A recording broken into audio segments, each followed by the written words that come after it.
Welcome to this special Saturday edition of the Quick Start Podcast. I'm Billy Hollowell, and I'm excited to be here talking all about miracles. We have an incredible story for you today. Aidan Perry, he's 20 years old. He was just feet away from a .40 caliber pistol on June 7th when he was accidentally shot in the chest. It could have ended his life, but something incredible happened. A cross necklace that he was wearing saved his life, but he believes it's bigger than that.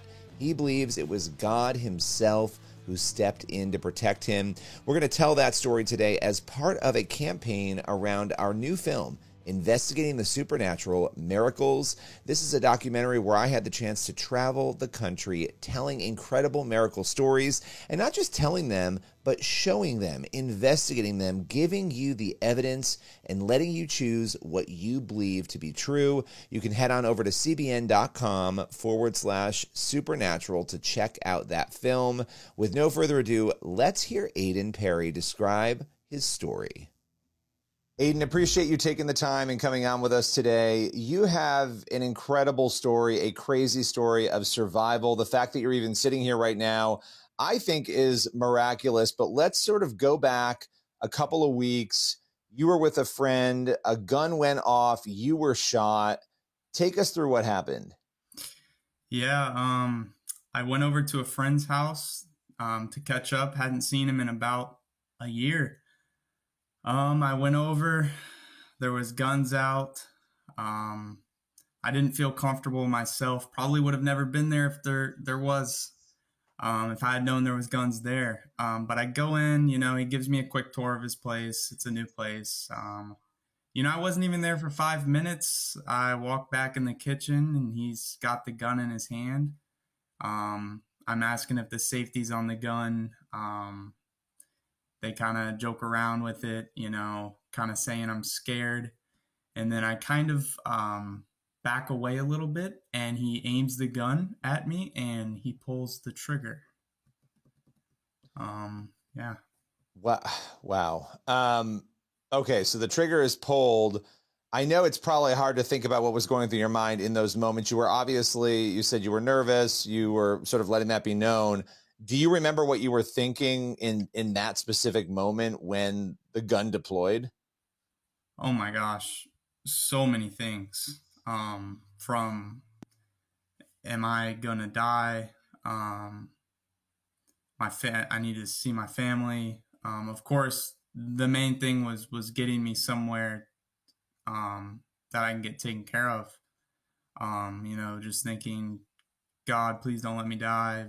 It was insane. And this was an accident, obviously. It sounds like this was an accident. Would that be a correct assumption? Yes, he didn't have the intent in his head to kill me or shoot me. He didn't have the intent to shoot me. So you end up going to the hospital. Now, the thing about this that is catching everybody's eye is you, I believe at Christmas time by your dad, were given this cross that you were wearing at the time.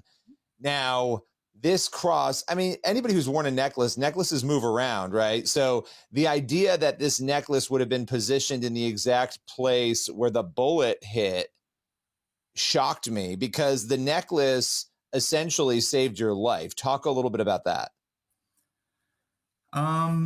It's crazy to think about, truly, now that it's been 3 weeks, and just rethinking everything. The cross, I don't know exactly where it was on my chest. It must have been exactly where the bullet, entered and ricocheted. Maybe not. Nobody really knows. But I believe it was more than just a piece of metal. I believe that I was protected. Truly. Yeah, when you think about that, I saw some of the interviews that you've done on this talking about how you had believed in God before this. Talk a little bit about that belief. And then this event, you very literally could have been dead in that moment, and you survived this. How has that changed your perspective on God, on faith? It's changed drastically. Before being shot, I was I was dealing with some personal things in life, just like what I want to do with my life, normal 20-year-old things, going to college. Do I want to do college? Do I not want to do college? What am I going to do? And, I started to pray about it, and I felt like nobody was listening. I felt like God wasn't listening to me. Um, but that's kind of a whole nother story. And then, this happens, and I feel like he's definitely listening, protecting me. And I feel like that was almost his way of showing me, you have a purpose. You're meant to be here. And yeah. Yeah, when I hear stories like yours, I often think, gosh, what plan does God have for that person's life, right? Because clearly, and the skeptics are going to say, oh, well, the cross just happened to be there. It's all by chance. But when you look at this, even the doctors, it sounds like, were pretty mesmerized by the metal. When they talked about the metal, and of course, I love what you said before, too. It's more than just the metal. You feel like God protected you, but that this cross may have been used as sort of a shield to stop the bullet from going directly into the cavity around your lungs or even hitting your heart. When you reflect on that word miracle, would you say you believe this is 100% a miracle? This is 100% a miracle. The doctors at HCA, they said it's a miracle that this didn't do what it should have done. My doctor, Tanko, at my ortho surgeon, he said he calls me his miracle patient. He's a believer. He's a firm believer. And he says that, I was definitely protected, being watched over. How will this change? You talked about your life, before. Obviously, I assume, you grew up in a Christian home, or you had belief in God in some way. You now have this happen. You feel that there's this purpose. How will that change how you live your life moving forward? Ooh, that's a good question. God will definitely be a big part of my life moving forward. And I want to say that he already was, but as far as the continuous, praying and actually, walking in that Christian life, that, that Christian centered life is going to be a little bit more serious in a way. Yeah. Yeah. That's a good question. Well, how has your family reacted to this? Just the people closest to you watching this happen, knowing the details, knowing how close you came very literally to dying. Oh, it's been a very emotional thing that's happened.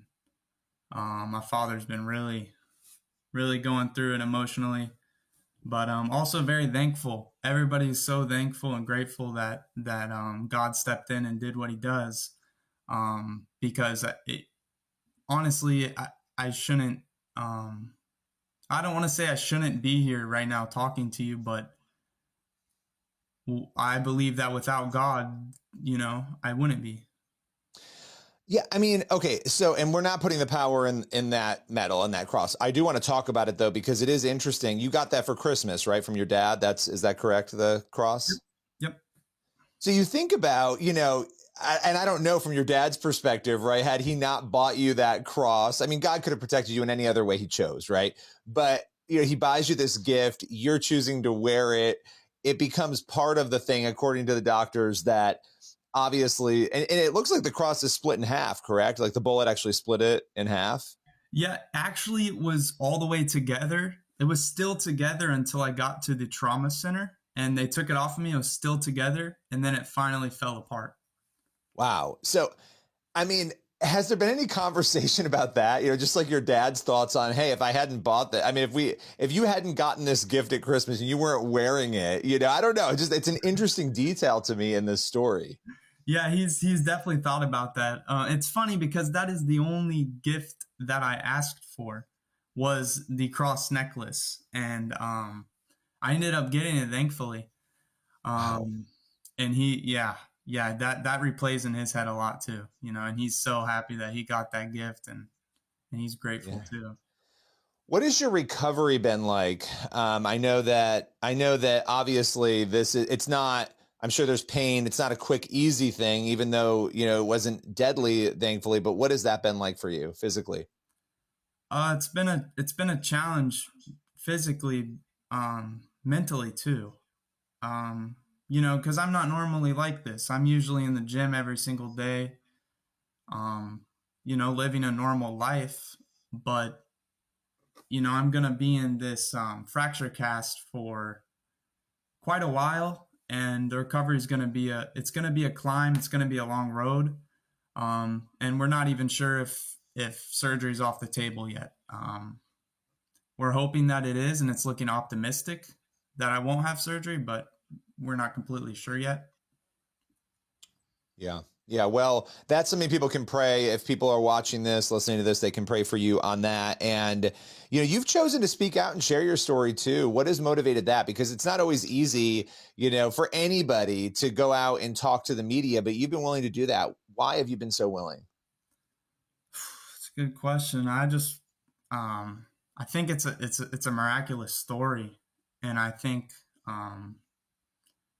God's very powerful, and I think it's a story that needs to be heard.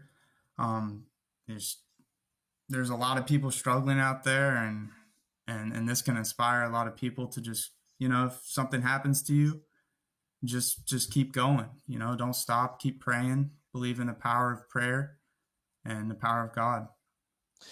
Final question for you, because when something like this happens, whether it's intentional or not, there's an element of forgiveness that has to come into play, because you just mentioned you're in the gym every day. You like to work out, your life has been changed, at least for the time, as you deal with this.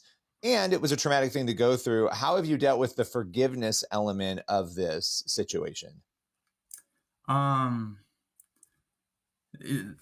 That's something that comes, I wouldn't say easy to me, but I'm not a hateful person at all. Actually, I still care for the person who shot me. We're not in contact or anything, but I wish him the best truly, and I pray for him. I pray that he's doing well mentally, because that's not easy for him at all either, and it could have been a lot worse for him as well. And it could have been a lot worse for me too. So I'm thankful that it wasn't. Well, I am thankful as well, Aidan, and I appreciate you taking the time, sharing with us. And as the story develops, new pieces of the puzzle come out. Would love to have you back to share more. Appreciate it. Absolutely. Thank you. That's all for today's Quick Start podcast. Be sure to head on over to cbn.com/supernatural to watch Investigating the Supernatural Miracles. That's our new documentary, Investigating Miracles All Over America. Again, it's cbn.com/supernatural. We'll see you back here Monday for another episode of the show.